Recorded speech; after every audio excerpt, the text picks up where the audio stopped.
Welcome to school of merit. School of মেরিটের YouTube চ্যানেলে চেনা অচেনা সকল শিক্ষার্থীদের স্বাগত জানিয়ে শুরু করছি আজকের আলোচনা। আজকের আলোচনায় থাকছে ত্রিপুরা ইউনিভার্সিটি আন্ডারে বিএ সেকেন্ড সেমিস্টার ওল্ড সিলেবাসের ব্যাক পেপারের সাজেশন নিয়ে।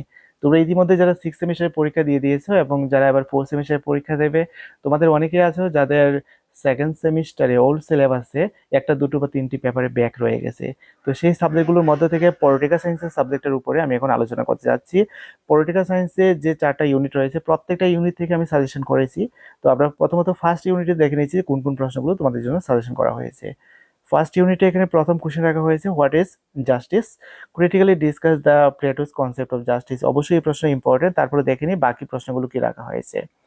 2 নম্বরে রাখা হয়েছে critically discuss the Aristotle's concept of slavery, এবং 3 নম্বরে যে কোশ্চেনটা রাখা হয়েছে সেটা হচ্ছে different revolution, discuss the Aristotle's idea of revolution. অর্থাৎ এরিস্টটলের উপরে রাখা হয়েছে, এবং এখানে আমরা আরেকটা কোশ্চেন দেখেছিলাম যে এরিস্টটলের উপর আরেকটা কোশ্চেন যে স্ল্যাভারি, এবং প্রথমত যে কোশ্চেনটা প্লেটোস কনসেপ্ট অফ জাস্টিস। অবশ্যই 1 নম্বরে যে প্রশ্নটা প্লেটোস কনসেপ্ট অফ জাস্টিস, এই প্রশ্নটাই ভেরি ভেরি ইম্পর্টেন্ট।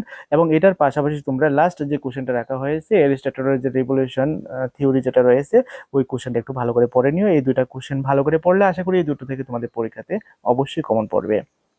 এবার আমরা দেখে নিচ্ছি ইউনিট 2 এর উপর। ইউনিট 2 এ প্রথমত এখানে যে কোশ্চেনটা রাখা হয়েছে, critically evaluate J S Mill's concept of individual liberty, অর্থাৎ জন স্টুয়ার্ট মিলের ইন্ডিভিজুয়াল লিবার্টির উপরে এখানে কোশ্চেন রাখা হয়েছে। এবং 2 নম্বরে যে কোশ্চেনটা তোমাদের জন্য ইম্পর্টেন্ট দেওয়া হয়েছে, what is scientific socialism, discuss the concept of scientific socialism with its limitations. Most important প্রশ্ন। এবং 3 নম্বরে যে কোশ্চেনটা তোমাদের জন্য রাখা হয়েছে, who wrote the book the state and revolution, discuss the Lenin's theory of dictatorship of proletariat. এই প্রশ্ন মোস্ট ইম্পর্টেন্ট। তো যদি দুইটা প্রশ্নকে বাছাই করতে বলো আমাকে, তাহলে প্রথমত জন স্টুয়ার্ট মিলের যে ইন্ডিভিজুয়াল লিবার্টি রয়েছে অবশ্যই সেটা পড়বে, এবং পাশাপাশি এখানে 2 নম্বরে যে কোশ্চেনটা রেখেছি, হোয়াট ইজ সায়েন্টিফিক সোশিয়ালিজম, এই প্রশ্নটাকে ভালো করে পড়ে নিও। আশা করি এই দুটো কোশ্চেন থেকে তোমাদের একটা কোশ্চেন পরীক্ষাতে কমন পড়ে যাবে। এবার চলো আমরা দেখে নিই ইউনিট 3 এর উপর। ইউনিট 3 তে তোমাদের জন্য যে প্রশ্নগুলো রাখা হয়েছে, প্রথম প্রশ্ন হয়েছে, who is the father of Indian nationalism, mention some important literacy activities where he discuss about nationalism, discuss the main important characteristics of Bankimchandra's nationalism, অর্থাৎ বঙ্কিমচন্দ্রের জাতীয়তাবাদের উপরে।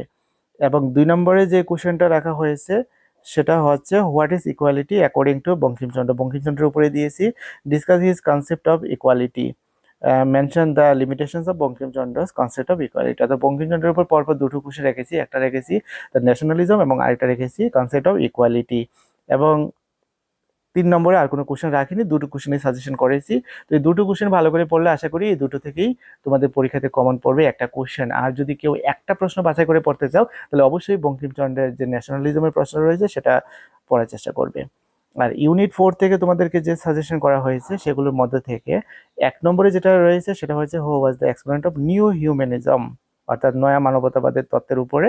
তো define new humanism, explain its various tenets, অথবা what are the main drawbacks of this theory, এই প্রশ্নটার উপরেও একটা কোশ্চেন আসতে পারে এই টপিকটার উপরে। এবং 2 নম্বরে তোমাদের জন্য যে কোশ্চেনটা রাখা হয়েছে, what is satyagraha, discuss the Gandhian concept of satyagraha, গান্ধীজির যে সত্যাগ্রহের ধারণা সেটার উপরে।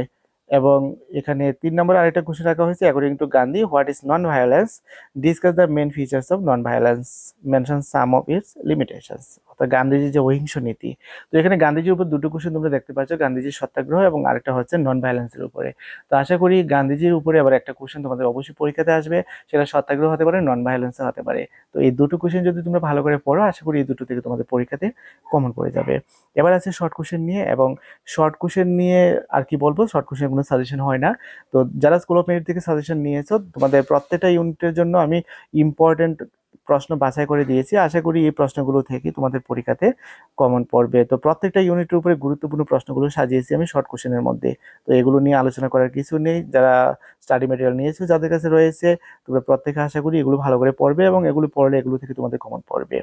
তো এই ছিল মোটামুটি পলিটিক্যাল সায়েন্সের উপর আলোচনা, এবং স্কুল অফ মেরিট থেকে যে সাজেশন আমি তোমাদের দিয়েছি পলিটিক্যাল সায়েন্স ব্যাক পেপারের উপর, যারা ভালো করে পড়বে আশা করি প্রত্যেকের এবার ব্যাক পেপার ক্লিয়ার হয়ে যাবে। আর প্রত্যেকের ব্যাক পেপার ক্লিয়ার হোক, প্রত্যেকের পরীক্ষা ভালো হোক, এই শুভকামনা রাখছি। এই শুভকামনা রেখে আজকের আলোচনা এখানে শেষ করছি। প্রত্যেকে ভালো থেকো, সুস্থ থেকো। দেখা হবে অন্য কোনো ক্লাসে অন্য কোনো টপিক নিয়ে।